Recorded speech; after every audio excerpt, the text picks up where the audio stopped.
সুপ্রিয় দর্শক, আসসালামু আলাইকুম। রিফা রান্নার রেসিপি থেকে সবাইকে স্বাগতম। আজ আমি আপনাদের মাঝে শেয়ার করব খুবই সহজভাবে ঘরে থাকা কিছু উপকরণ দিয়ে চিকেন পেটিস। অনেকেই মনে করেন চিকেন পেটিসটা বানাতে গেলে অনেক কিছুর প্রয়োজন হয়, কিন্তু এই ভিডিওটা দেখার পর আপনাদের মনে হবে যে চিকেন পেটিস তৈরি করাও খুবই সহজ। ঘরে থাকা মাত্র কয়েকটি উপকরণ দিয়ে কিন্তু বানিয়ে নিতে পারবেন। আশা করছি আমার আজকের এই রেসিপিটি আপনাদের কাছে খুবই ভালো লাগবে। আর রেসিপি ভালো লাগলে ভিডিওতে অবশ্যই একটি লাইক দিয়ে শেয়ার করার অনুরোধ রইল। আর আমার চ্যানেলে এরকম সহজ সহজ রেসিপিগুলো দেখার জন্য চ্যানেলটি অবশ্যই সাবস্ক্রাইব করে আমাকে সাপোর্ট করবেন। তাহলে আর কথা না বাড়িয়ে চলুন রেসিপিটি দেখে নিই। আজকের এই রেসিপিটি বানানোর জন্য আমি প্রথমে নিয়ে নিচ্ছি 3 কাপের মতো আটা। আমি আজকের পেটিসগুলো একটু বেশি করে তৈরি করব। আর দিয়ে দিচ্ছি 1 চা চামচ লবণ, দিয়ে দিচ্ছি 3 টেবিল চামচ পরিমাণে রান্নার তেল। এবার তেল আর আটাটাকে আমি ভালোভাবে ময়ম করে নিব। তেলের যে একটা দোলা ভাব, এটাকে হাত দিয়ে ঘষে ঘষে খুব সুন্দর করে ঝুরি করে নিতে হবে। এভাবে ঝুরি করে নেওয়ার পর দেখতে পাচ্ছেন এগুলো কিন্তু খুব ভালোভাবে মিশিয়ে নেওয়া হয়ে গেছে। আর এরকম মুঠি করে নিলেও কিন্তু মুঠি হয়ে আসছে। এ পর্যায়ে বোঝা যাবে এগুলো খুব ভালোভাবে মিশিয়ে নেওয়া হয়ে গেছে। আমার এই পর্যায়ে এগুলো মেশানো হয়ে গেছে। এখন এর মাঝে দিয়ে দিচ্ছি আমি পরিমাণ মতো পানি। আমি এখানে 1 কাপ পানি নিয়েছি, আর 1 কাপ পানি কিন্তু আমি একবারে দিব না। প্রথমে আমি অর্ধেকটার বেশি দিয়ে দিয়েছি, দিয়ে এটাকে মাখিয়ে নিচ্ছি। আমি চতুর্দিক থেকে ঘুরে ঘুরে কিন্তু হাত দিয়ে এই আটাটা মাখিয়ে নিচ্ছি। আমি আটাটা কিন্তু খুব বেশি শক্ত বানাবো না, আবার খুব বেশি নরমও বানাবো না। এ পর্যায়ে এখানে আমি আরো কিছুটা পরিমাণে পানি দিয়ে দিচ্ছি। পানি দিয়ে এই আটাটা আমি আবারও ভালোভাবে মাখিয়ে নিচ্ছি। এটাকে মাখিয়ে আমি একটি সফট ডো তৈরি করে নিব। আমরা রেগুলার যে রুটি বা পরোটা বানাই সেরকম একটি ডো বানিয়ে নিব। আমি এই ডোটাকে প্রায় 2 থেকে 3 মিনিটের মতো এভাবে মথে নিয়েছি। আর মথার পর দেখতেই পাচ্ছেন এটা কিন্তু খুব সুন্দরভাবে মথে নেওয়া হয়ে গেছে। আমার এই ডোটা দেখে কিন্তু বুঝতেই পারতেছেন কতটা পারফেক্ট ভাবে তৈরি করেছি।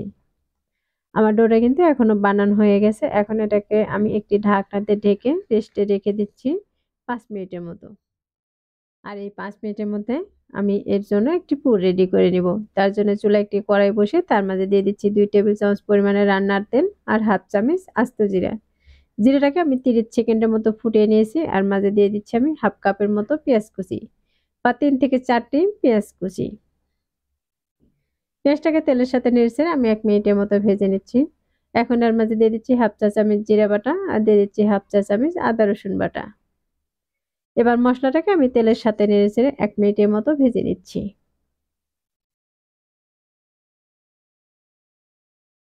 মশলাটা ভেজে নিলে দেখা যাবে আদা রসুনের যে একটা কাঁচা গন্ধ এটা কিন্তু আর থাকবে না। এখন এর মাঝে দিয়ে দিচ্ছি আমি সামান্য পরিমাণে চিকেন।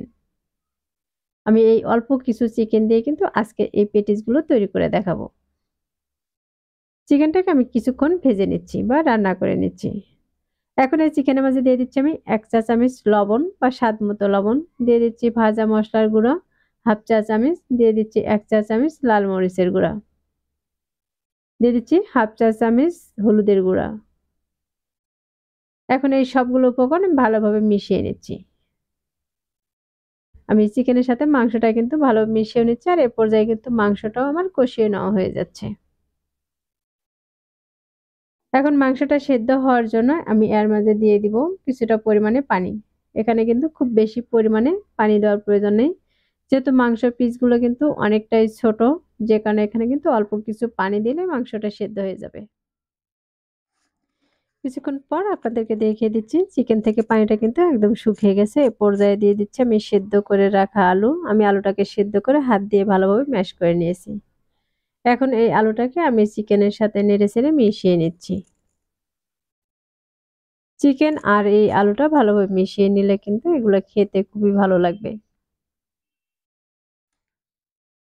আমি চিকেন আর আলুটাকে প্রায় 2 থেকে 3 মিনিটের মতো এভাবে ভেজে নিয়েছি, আর ভাজার পর দেখতেই পাচ্ছেন কতটা সুন্দর হয়েছে। আমার এই চিকেন আর আলুটা কিন্তু এ পর্যায়ে ভাজা হয়ে গেছে। এখন আমি এর মাঝে দিয়ে দিচ্ছি কিছুটা পরিমাণে ধনিয়া পাতা কুচি। আপনাদের হাতের কাছে যদি ধনিয়া পাতাটা না থাকে তাহলে কিন্তু নাও দিতে পারেন। ধনিয়া পাতাটা এবার এই মিশ্রণের সাথে ভালোভাবে মিশিয়ে নিচ্ছি। আমি ধনিয়া পাতাটা পরে দিচ্ছি, কারণ ধনিয়া পাতাটা আগে দিলে দেখা যাবে ধনিয়া পাতাটা সিদ্ধ হয়ে যাবে, আর এগুলো পিঠার মাঝে কিন্তু আর বোঝা যাবে না, তখন কিন্তু এর ফ্লেভারটাও পাওয়া যাবে না। ধনিয়া পাতাটাকে আমি এই মিশ্রণের সাথে ভালোভাবে মিশিয়ে নিয়েছি, আমার এগুলো মেশানো হয়ে গেছে। এখন আমি একটি বাটিতে উঠিয়ে নিচ্ছি।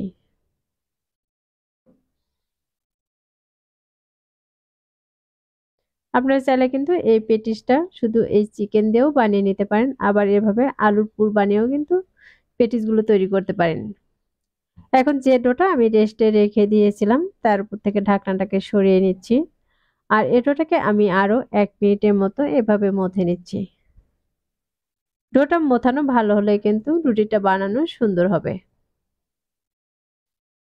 এবার ডোটাকে আমি হাত দিয়ে ঘুরিয়ে ঘুরিয়ে চতুর্দিক থেকে খুব সুন্দর করে একটু গোল করে নিচ্ছি। এটাকে আমার গোল করে নেওয়া হয়ে গেছে। এখনই আমি এখান থেকে ছোট ছোট করে লেচি কেটে নিচ্ছি।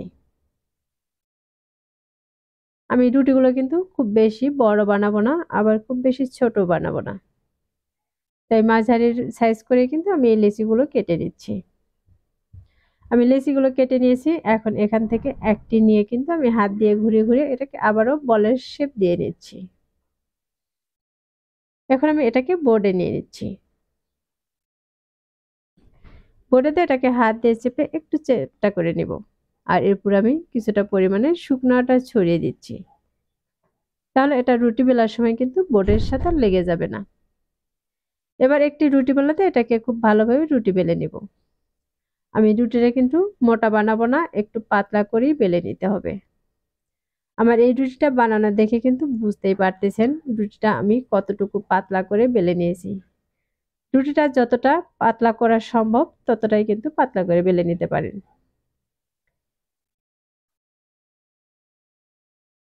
আমার এই রুটিটা কিন্তু বানানো হয়ে গেছে, আর এই একইভাবে কিন্তু আমি সবগুলো রুটি এখানে বানিয়ে উঠিয়ে নিব।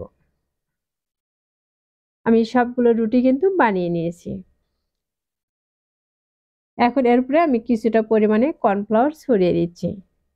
এই কর্নফ্লাওয়ারটা দিলে কিন্তু এই লেয়ারগুলো খুব সুন্দরভাবে মুচমুচে হবে। হাতের কাছে যদি কর্নফ্লাওয়ারটা না থাকে তাহলে কর্নফ্লাওয়ারের পরিবর্তে আপনারা তেল আর আটাটা ভালোভাবে মিশিয়ে একটি মিশ্রণ তৈরি করেও দিতে পারেন। আমি এক এক করে কিন্তু 4 থেকে 5টা রুটি এখানে দিয়ে দিচ্ছি, আর 5 বারে কিন্তু এরকম করে কর্নফ্লাওয়ারটা লাগিয়ে নিতে হবে। আমি সবগুলো রুটির উপরে কিন্তু এরকম করে কর্নফ্লাওয়ার লাগিয়ে নিয়েছি, তারপর কিন্তু একটা করে রুটি দিয়ে দিয়েছি। এবার এক পাশ থেকে এটাকে উঠিয়ে একটু বড় রোলের শেপ দিয়ে নিচ্ছি। দেখতে পাচ্ছেন আমি কিন্তু এটাকে মুড়িয়ে একটু রোল বানিয়ে নিয়েছি। এখন এটাকে আমি আবার ছোট ছোট পিস করে কেটে নিব। আপনারা যদি পেটিসগুলো একটু বড় সাইজে বানাতে চান তাহলে একটু বড় করে কাটবেন, আর যদি ছোট সাইজ করে তৈরি করতে চান তাহলে ছোট করে কেটে নেবেন। আমি এই পেটিসগুলো কিন্তু খুব বেশি বড় বানাবো না, একটু ছোট করেই বানিয়ে নিব, যে কারণে এগুলো কিন্তু একটু ছোট করেই কেটে নিচ্ছি। আমি সবগুলোকে সাইডে রেখে দিচ্ছি, আর একটি কিন্তু এখানে আমি নিয়ে নিচ্ছি। এটাকে হাত দিয়ে আবার একটু চেপে বড় করে নিচ্ছি, আর এর উপরে কিছুটা পরিমাণে শুকনো আটা দিয়ে দিচ্ছি। এবার একটি বেলনা দিয়ে এটাকে আবারও বেলে নিতে হবে।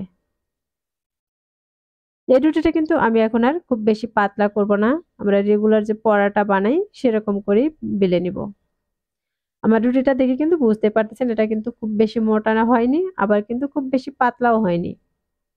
এখন যে আলুর পুরটা আমি বানিয়ে রেখেছিলাম সেখান থেকে কিছুটা পরিমাণে দিয়ে দিচ্ছি, আর এক পাশ থেকে এই রুটিটাকে এরকম ভাঁজ করে নিচ্ছি। আর দুপাশে কিন্তু এরকম করে হাত দিয়ে একটু চেপে দিতে হবে, তাহলে কিন্তু এটা ভাজার পর আর খুলে যাবে না। এবার সাইড থেকে কেটে এটাকে আমি একটু চারকোনা করে নিচ্ছি।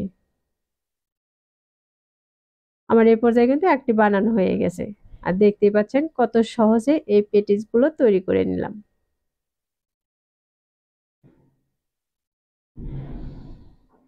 আমার সবগুলো পেটিস বানানো হয়ে গেছে, এখন এগুলো তেলে দিয়ে ভেজে নিব। তার জন্য চুলায় একটি ফ্রাই প্যানে তেল দিয়ে তেলটাকে হালকা গরম করে নিয়েছি। এখন এই গরম তেলের মাঝে আমি এক এক করে দিয়ে দিচ্ছি। এখানে যতগুলো দিয়ে ভেজে নেওয়া সম্ভব হবে আমি ততগুলোকে দিয়ে দিচ্ছি। আর দেওয়ার পর যখন নিচ থেকে এরকম কালার চলে আসবে তখন এগুলোকে উল্টিয়ে নিচ্ছি। আর এগুলো তেলে ছাড়ার পর দেখতে পাচ্ছেন লেয়ার গুলো কিন্তু খুব সুন্দরভাবে বোঝা যাচ্ছে। আর প্রতিটা লেয়ারই কিন্তু এরকম মুচমুচে হবে। আমি বেশ কয়েকবার উল্টিয়ে পাল্টিয়ে এগুলোকে ভেজে নিয়েছি। আর ভাজার পর দেখতে পাচ্ছেন কতটা সুন্দর কালার চলে এসেছে। আমার এই পেটিস গুলো ভাজা হয়ে গেছে। এখন এটাকে আমি তেল ঝরিয়ে উঠিয়ে নিচ্ছি। আমি একইভাবে সবগুলো পেটিস ভেজে এখানে উঠিয়ে নিয়েছি। আর এখান থেকে একটিও আপনাদেরকে ভেঙে দেখিয়ে দিচ্ছি এটা কতটা মুড়মুড়ে হয়েছে। এটা ভাঙ্গা দেখে কিন্তু বুঝতেই পারতেছেন এই পেটিসটা কিন্তু খুবই মুড়মুড়ে হয়েছে। তাহলে দর্শক, আশা করছি প্রতিদিনের মতো আমার আজকের এই রেসিপিটিও আপনাদের কাছে খুবই ভালো লেগেছে। আর আমার চ্যানেলে এরকম সহজ সহজ রেসিপিগুলো দেখার জন্য চ্যানেলটি অবশ্যই সাবস্ক্রাইব করে আমাকে সাপোর্ট করবেন। তাহলে আর কথা না বাড়িয়ে আজকের মতো এখানেই বিদায় নিচ্ছি। সবাই ভালো থাকবেন, সুস্থ থাকবেন। আর আমার নিয়মিত রেসিপির সাথেই থাকবেন। তাহলে আজ এ পর্যন্তই। আল্লাহ হাফেজ।